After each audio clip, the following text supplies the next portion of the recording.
नमस्कार, ये आकाशवाणी शिमला है। अब आप राजकुमारी चंदेल से प्रादेशिक समाचार सुनिए। प्रदेश सरकार राज्य में आगामी गर्मियों में संभावित सूखे से निपटने के लिए अभी से तैयारियों में जुट गई है।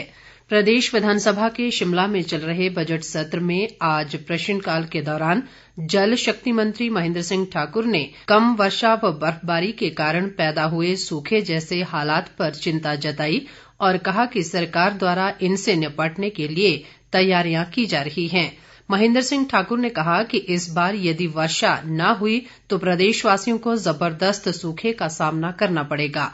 ऐसे में सूखने वाली पेयजल योजनाओं को उन दूसरी पेयजल योजनाओं से लिंक किया जाएगा जिनमें पानी मौजूद होगा। उन्होंने विधायकों से कहा कि सूखे से निपटने के लिए भविष्य में उठाए जाने वाले इस तरह के कदमों का वे विरोध न करें। इससे पूर्व विधायक रमेश धवाला और अनिल शर्मा के मूल प्रश्न के उत्तर में जल शक्ति मंत्री ने कहा कि हिमाचल प्रदेश को जल जीवन मिशन के तहत इस वर्ष 31 जनवरी तक 1328 पेयजल योजनाएं मंजूर की हैं।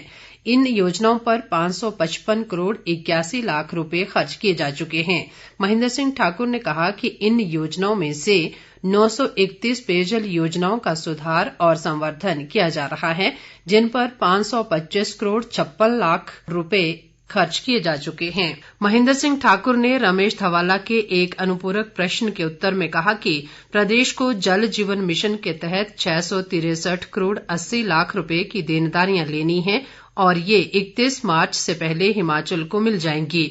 उन्होंने कहा कि मिशन के तहत हिमाचल को मिली धनराशि को प्रदेश सरकार ने खर्च कर दिया है और अब केंद्र के पास प्रोत्साहन राशि के लिए मामला उठाया है। विधायक हर्षवर्धन चौहान के एक सवाल के जवाब में शिक्षा मंत्री गोविंद ठाकुर ने कहा कि शिक्षा विभाग में शिक्षकों और गैर शिक्षकों के 4000 पद शीघ्र भरे जाएंगे। मुख्यमंत्री जयराम ठाकुर ने कहा है कि स्वर्णिम हिमाचल समारोह का आयोजन वर्ष भर धूमधाम से किया जाएगा, जिसमें प्रदेश की 50 वर्षों की शानदार विकास यात्रा को प्रदर्शित किया जाएगा। मुख्यमंत्री आज शिमला में स्वर्णिम हिमाचल समारोह और रथ यात्रा से संबंधित उच्च स्तरीय समीक्षा बैठक की अध्यक्षता कर रहे थे।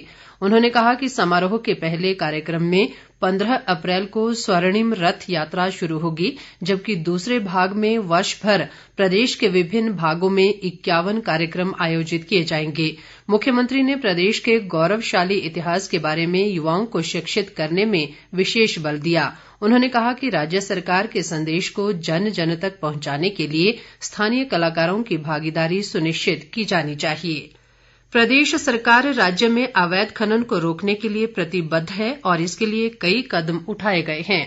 मुख्यमंत्री जयराम ठाकुर ने आज शिमला से वर्चुअल माध्यम से ऊना जिले के बाथड़ी, पोलियां, पंडोगा, महतपुर और गगरेट में खनन पड़ताल चौकियों के उद्घाटन के बाद ये बात कही।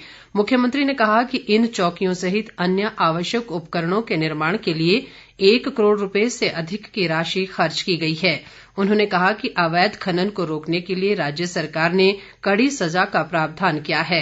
इस अवसर पर बाथड़ी में आयोजित कार्यक्रम में उद्योग मंत्री बिक्रम ठाकुर ने कहा कि ये खनन पड़ताल चौकियां अवैध खनन और पड़ोसी राज्यों में अवैध खनिज के यातायात को रोकने में सहायक सिद्ध होंगी। प्रदेश कांग्रेस अध्यक्ष कुलदीप राठौर ने कहा है कि 4 नगर निगमों में होने वाले चुनाव के लिए पार्टी अपने प्रत्याशियों की सूची 21 मार्च को जारी करेगी। आज शिमला में एक पत्रकार वार्ता में उन्होंने कहा कि कांग्रेस पूरी पारदर्शिता के साथ उम्मीदवारों को इस चुनाव में उतारेगी। इसके साथ ही ये समाचार बुलेटिन समाप्त हुआ। नमस्कार।